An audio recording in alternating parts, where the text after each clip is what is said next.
Today on the Topping Show, Fox News soft censors Trump, Mercedes starts their own recycling plant, Toblerone changes its branding, Walmart closes their stores in Portland, Disney cuts the price on their Star Wars hotels, all that and much, much more on the Topping Show.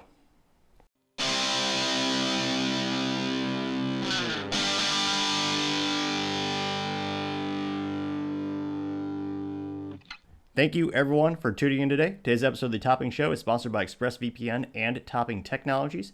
ExpressVPN helps protect your online data, and Topping Technologies is an IT value-added reseller and services company with a special proficiency in IT security. If you're a business owner or if you're an IT leader and you need some assistance, you can reach them at sales@toppingtechnologies.com. So going to the business part of the podcast, we have Land Sea Homes moving from California to Texas. This is the countless number of companies that are moving from California to Texas due to a myriad of reasons, mostly being taxes, regulations, as well as the cost of living. Land Sea is a home building company which builds not only residential homes but entire neighborhoods. And they currently build communities in Arizona, Florida, California, and Texas. So makes sense. Moving to Texas, going to decrease that cost exponentially. And specifically, the CEO, Jim Ho, noted that the lower cost of living in Texas was one major reason he was moving the companies there. It'll be interesting to see how long that low cost of living is with seemingly every company conceivably moving from California to Texas. Now, going on to Mercedes, they're going to build their first battery recycling plant in Germany. They recently broke ground, and it will be in Copenhagen. The goal for them is to hit 96% recovery rate of 4 key materials, those materials being lithium, cobalt, nickel, and graphite, eventually with the last. And the goal is to have the capacity to have an annual recycle capability of 2,500 tons, starting that at the end of 2023. And as more and more of these car companies start making electric cars, which are overwhelmingly the weight and materials of the cars, the precious metals in the batteries, it's going to make sense. They're going to try to recoup that cost as well as recycle it in an environmentally friendly way.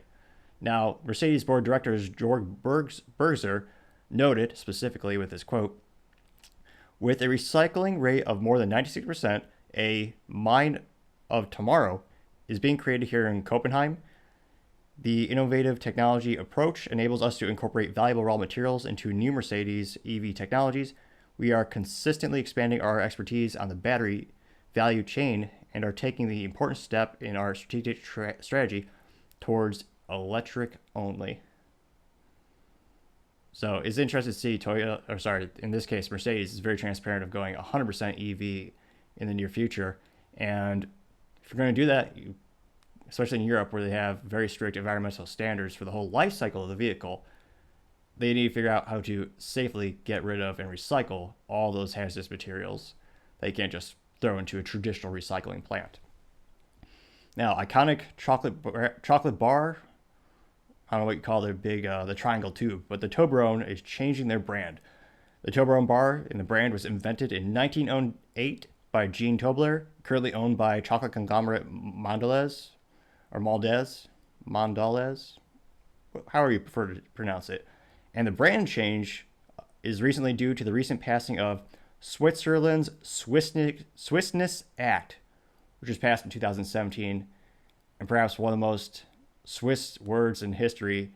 So I guess it has to be a real word, Swissness.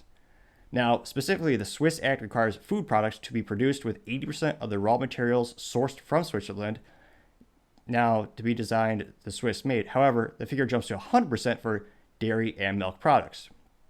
Toblerone recently announced they're moving their manufacturing capabilities to Slovakia, and that will result in the removal of the iconic Matterhorn mountain from the packaging, which also has that hidden Easter egg of the bear, which I didn't see for most of my life until someone pointed it out to me. And yeah, there's actually a bear silhouette in the mountain. Quite brilliant marketing. And it'll be interesting to see how they affect their sales. One of the biggest, most important, valuable things of a company is their brand. And yeah, now they can no longer use that. So it'll be interesting to see if that decreases their sales or how the company evolves.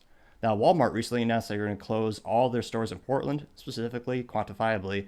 That's 2. The official close date, and the reason why you're seeing this in the news more often now, is because the close date is March 24th, so later this month, quantifying and laying off about 180 employees. And a lot of people are speculating, why is one of the most powerful, largest retail, most successful retail companies on the planet leaving this specific town? And quite politically correct, their spokesperson, Lauren Willis, said, quote unquote, "There is no single cause for why a store closes," which is the nicest way of saying what they don't want to say out loud, because they don't want to have anyone actually criticize them for the real reason they're actually leaving that area. And realistically, it's because many people are pointing to the Portland, Oregon mayor, Ted Wheeler, who famously, when the George Floyd protests turned into the riots, when you have those folks certain folks in the crowds become violent, the mayor of Portland, Oregon, Ted Wheeler, said, quote unquote, he wanted to just let them, quote unquote, burn itself out, which is a nice way of saying do nothing. They'll just tire themselves out. And collectively, there's about 2.5 billion in damage throughout the whole United States during those disturbances and those riots. And that affected a lot of businesses. Not only that, you have an increasing theft rate at a lot of these stores and a lot of these places that aren't enforcing the laws. So they don't want to come out and say it, but it's pretty good chance that the company was losing money. So those two locations of Walmart were losing and they were bleeding capital. Now, granted, it's not like they're gone for the whole state. It's just outside city limits. There are other Walmarts, so it's not like as bad as the headlines usually just, as you see it off the front page, but it's still, they're not going to be in the city anymore. So that city's going to lose out on all that tax revenue, all those jobs, which it's really unfortunate that the people who really suffer are a lot of the frontline workers who depend on those jobs. So as 580 people, hopefully they'll be able to find employment at maybe a different store in Portland, or realistically probably out of the city, or maybe even out of the state. And yeah, during the Ted Wheeler just let it happen. It was for literally every night for 3 months there's violence, and that was back in 2020. And a lot of these businesses just didn't bounce back. They just they tried the best they could, but long term, it's not a prudent financial investment for a store to lose money years on end. And this isn't alone in terms of geography. Walmart is also announcing closed stores or store closing in other states, which are also mixed in terms of Republican and Democrat, both sides of the equation. You have Arkansas, DC, Illinois, New Mexico, Florida, and Wisconsin. Granted, most of those geopolitically are more on the left, but it'll be interesting to see how that pans out long term, and if these states start to change their policies and start to protect the stores more. Now, going into the culture section, Disney, one of the biggest cultural lexicons of my day, it's hard to find someone who hasn't seen that franchise. And Disney said they're going to cut the price of their Star Wars hotel. And the Star Wars, it's one of those things where I'm actually shocked they didn't make billions or millions of dollars off of this, because people who like Star Wars love Star Wars. So I was actually surprised they weren't selling more tickets. Now, the luxury hotel provides a 2-night experience at the Galactic Star Cruiser. And at the launch, the price, keep in mind, it's a 2-person experience, and it is a 2-night experience. So the way I interpreted the language and the promotions, you had to do a 2-night experience. And the price is $1,209 per guest per night. So the total cost of 2 people to enjoy that experience would be $4,809. And in terms of this experience, the breakdown of it would be, you would arrive at Disney World, the Disney World Resort Terminal, board a launch pad, rendezvous to the Star Cruiser, and they noted a couple unique experiences, like you get to learn how to use a lightsaber, which, if you're into Disney, I'm surprised people don't just pay $5-10 grand for that experience alone.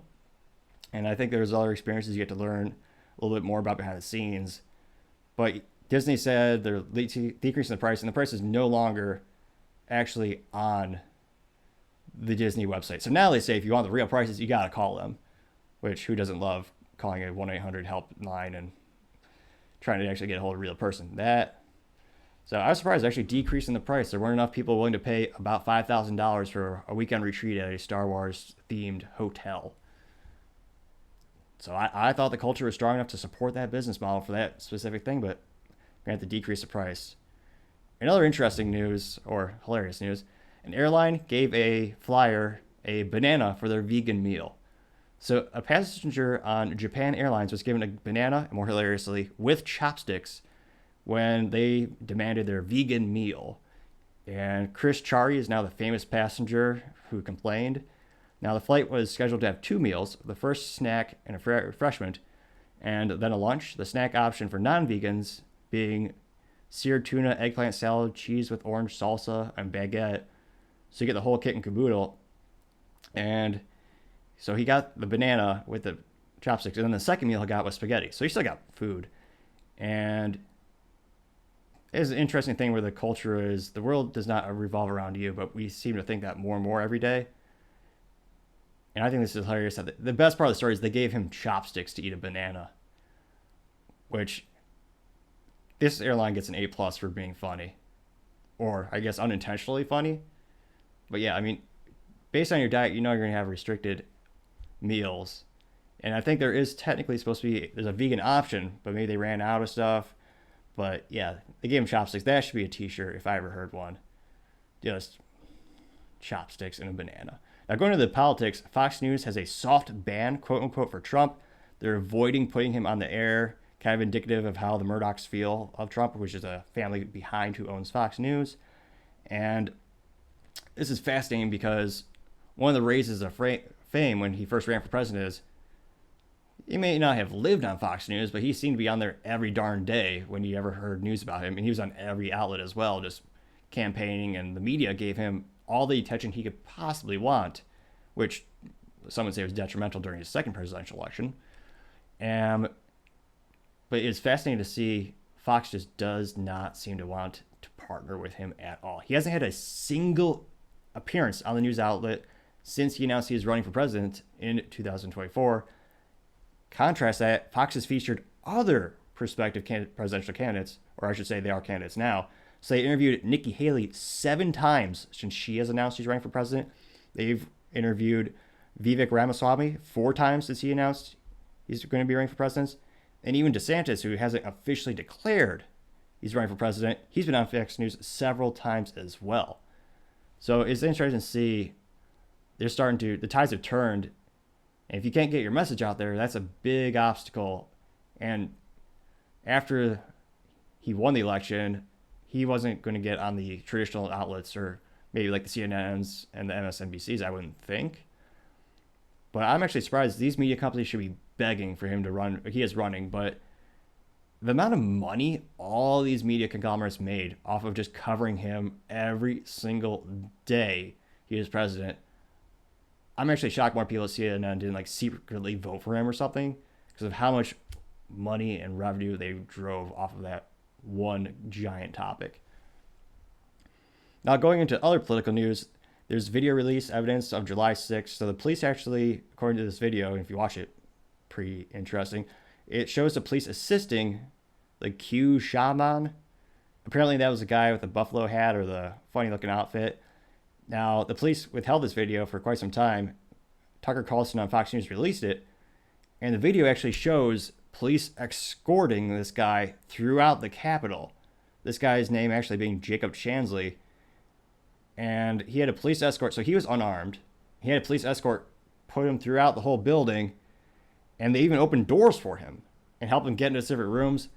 And it was fascinating to see that being the exact message we've been fed for years, or perhaps a little over a year now, or a couple of years now. It's just everyone thought it was a military coup. It was January 6th was treason, and it was portrayed like he and those people basically used force to break into the Capitol and try to overturn the election.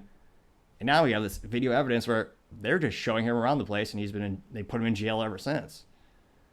So it'll be interesting to see if he actually gets released from jail or what happens to those charges. But yeah, needless to say, interesting development in that story. Going on to the business blunder of the day, Victoria's Secret is bringing back their runway campaign.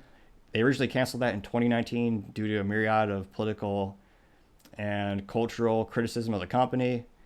And the business blunder, I think, is just the back and forth, as well as this company has a lot of baggage. The executives of the company actually had ties to Jeffrey Epstein, who is obviously one of the worst minds in history. And they also launched an inclusivity campaign. They had other critique of the company for the CEO not being fully embraced of quote unquote body positivity. And you have this company where, rewind the clock, they used to be the premium luxury brand that everyone aspired to be. They were actually one of the first videos broadcasted on the internet. Mark Cuban's company, broadcast.com or .net, one of the first things they ever showed, if not the very first thing, I believe, was actually the Victoria's Secret runway show, where they have the girls with angel wings walking down the catwalk, wherever you call it, fashion plank. And that was a huge pivotal moment in IT history as well. That's what made Mark Cuban a billionaire, was selling that company later, that technology, to Yahoo.com, which eventually, ironically, after the dot-com bust, went nowhere or crushed itself. Now, just the blunder is they're going back and forth. They don't know their customer anymore. Now they want, instead of having a premium, high-quality brand, they're going after everyone now. So now anyone can get a Victoria's Secret. So you're expanding your market, you're decreasing the quality of the brand as well as the premium image of the brand. And it's just not a smart long-term success. And they also had creepy campaigns where they're making underwear for kids. It's just one of those things where who the heck knows what's going on with that company, but they are a handful of blunders, needless to say. Thank you everyone for tuning in today. Don't forget, if you'd like to see more content like this, to like, subscribe, and comment. Tell your family, tell your friends, tell your coworkers, tell your enemies, heck, tell anyone to stay safe and fight the good fight.